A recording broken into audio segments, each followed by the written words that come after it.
এই ঘাস ধোয়ালে অল্প করে মানে হ্যাঁ কমে যাবে, বছর একদিন করে কমে যাবে। হ্যাঁ। আসসালামু আলাইকুম রহমতুল্লাহি ওয়া বারাকাতুহু। সবাইকে জানাই ঈদুল আজহার শুভেচ্ছা ও ঈদ মুবারক। তো আগামীকাল ঈদ, এই কারণে বলুন না ঘাস কাটা লাগছে, কারণ আমাদের তো ঘাস কাটাতে বাধ্যতামূলক। আমরা যে ওয়েতে গেলে না তো কি ঘাস কাটতে হবে। তো ঘাস কাটতে কিন্তু বৈকালে, সকালে হলো রাস্তার কাজ করলাম, রাস্তার ওখানে একটু স্পিড দেওয়া লাগলো। তো বৈকালে এসেছি, মানে ঘাস কাটবো, দুদিনে ঘাস কাটা লাগবে আজ আগামীকাল। তো দেখেন একটা জিনিস দেখেন, এত পরিমাণ বৃষ্টির কারণে আমাদের এগুলো ঘাসে পছন্দ ধরে গেছে। এই যে এই যে পছন্দে যে ওষুধ দিব এরকম আবহাওয়া পাচ্ছি না। আর দেখেন পানি জমে আছে, এই যে পানি। আর একটা বছর দেখেন তাও দিয়েছে প্রতি বস্তাবন্দি করে, প্রায় এক সপ্তাহ হয়ে যাচ্ছে। যে নাকি শুকাবে, তারপরে পাউচ দিব, এই বুদ্ধি হচ্ছে না, পানি বেঁধে আসা যদি সবসময় পাল্লা যেন পরে শুকাবে, তারপরে এখন পাউচটা পছন্দ ধরে গেছে, পছন্দ ওষুধ দেওয়া লাগবে। তো ঘাস কাটতে আছেন, তো ঘাস কাটবো এখন। বিসমিল্লাহ।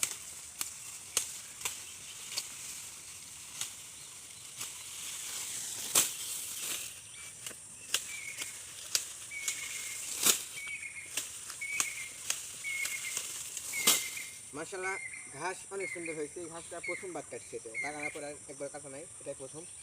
মার্শাল্লাহ ভালো হয়েছে, কিন্তু এই ঘাসটা তিনবার পড়ে গেছে। প্রথমবার পড়ছিল দিকে, পশ্চিম দিকে, তারপরে খাড়া হয়েছে, ওটার পরে পড়ছে উত্তর দিকে, এবার পড়লে হলো পূব দিকে। দেখেন এখনো পড়ায় আছে, কিছু কিছু জায়গা খাড়া হয়েছে। চুপ দেখলে বুঝতে পারেন ক্যাটে আছে, মানে এই চুপটা ক্যাটে আছে, দেখে দিচ্ছে একে আবার খাড়া হয়েছে। মার্শাল্লাহ ঘাস ভালো হয়েছে, ভিতরেও মার্শাল্লাহ অনেক সুন্দর ঘাস হয়েছে। ওই পারে আগে কাটা ছিল, ওই পারে কেবল কাটিচ্ছি। তারপর ওই পাশে আছে, তারপরে ওই পাশে আছে আমাদের আরেক ভিউ ঘাস নতুন লাগাইছি। তো 2 দিনের নামে ঘাস কাটবো, কাটিচ্ছি হয়ে গেছে, কিছু কাটবো, এবার দেখি ওইগুলো পরে কাটবো। তো 2 দিনের নামে একটা ঘাস কাটিচ্ছি। ঘাস দেখেন মার্শাল্লাহ অনেক সুন্দর, হ্যাঁ দেখেন মোটামুটি, হয়তো অনেকে বলছেন ভাই সব সুন্দর করতে দেখাচ্ছেন না, তো দেখেন অনেক মোটামোটা। এটা প্রথমবার কাটিচ্ছি ভাই, এর আগে কাটি নাই, লাগানোর পরে এটাই থাক। 2 দিনের জন্য একটু বেশি কাটিচ্ছি, দেখেন অনেক ফল বের হয়েছে।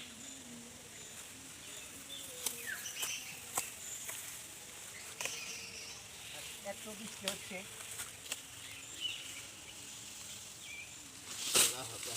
আর কাটবো না, এত বৃষ্টিতে হচ্ছে এবছর, প্রায় দিনই বৃষ্টি হচ্ছে, সপ্তাহে প্রায় দিনই বৃষ্টি হলো। বৃষ্টি এখনও যেহেতু জমে আছে পানি, তো একটু মুশকিলই, মানে এই সময় হলো একটু সবচেয়ে বেশি কষ্টকর সময় হলো কৃষকেরই, বা সরি খামারেরই, কৃষকের প্লাস সবারই এই বর্ষার সময় সবচেয়ে কষ্ট হয়। কারণ ঘাস কাটা, এই যে ঘাস দেখছি না এখন শুকান আছে, যদি আমি 11টা বা 10টার দিকে কাটতাম তাহলে ভিজে থাকতো, মানে বৃষ্টি হয়েছে সকালে, ফজরের পর বৃষ্টি হয়েছে, আর অনেক ঘাস দেখেন নষ্ট হয়ে যাচ্ছে, পচে যাচ্ছে বৃষ্টির কারণে। তো কী করার, আল্লাহ সুবহানাহু ওয়া তাআলা যা করেছেন এটাই আলহামদুলিল্লাহ। কারণ এখন ধোয়াবো, কাটা শেষ, উপরে আছে ভ্যানেতে নিয়ে যাবো, ধোয়া নিয়ে যাবো, অলরেডি আসলে আদান দিয়ে দিচ্ছে। ঘাস হয়েছে 2, 3, 4, 5, 6, 7, 8, 8 বোঝা হয়েছে, বা 8 বলতে পারে। তো আমরা এখন ধোয়া নিয়ে দেবো পেরে। তো ঘাস মার্শাল্লাহ প্রচুর ভারী হয় এগুলো, এত পরিমাণ ভারী কিছু না।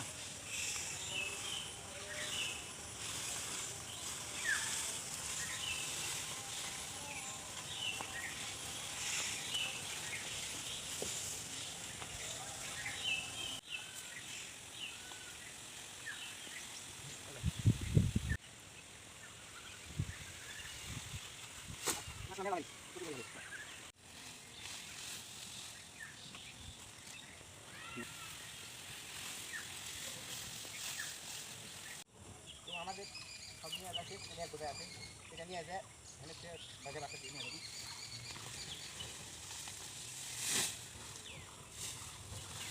আল্লাহ লাগাতে পারি,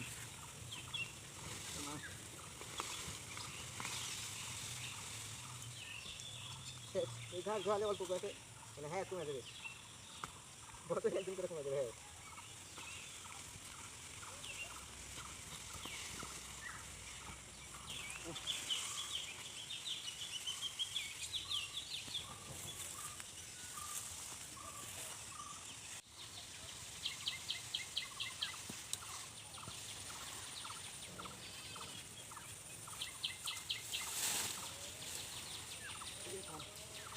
নে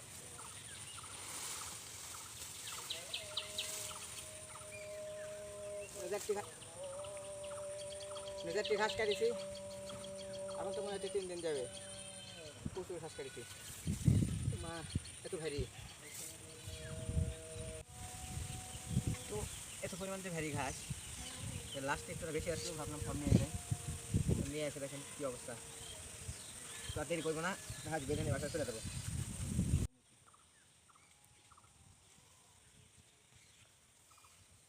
দড়ি সেটি টানিয়ে আসি কি আল্লাহ জানে কী হয় নিয়ে যাবে যে রাস্তার যে অবস্থা বাসা পর্যন্ত খুঁজবে না রাস্তা একটু পড়ে গেলে লাগবে দেরি হয়ে গেছে ছোট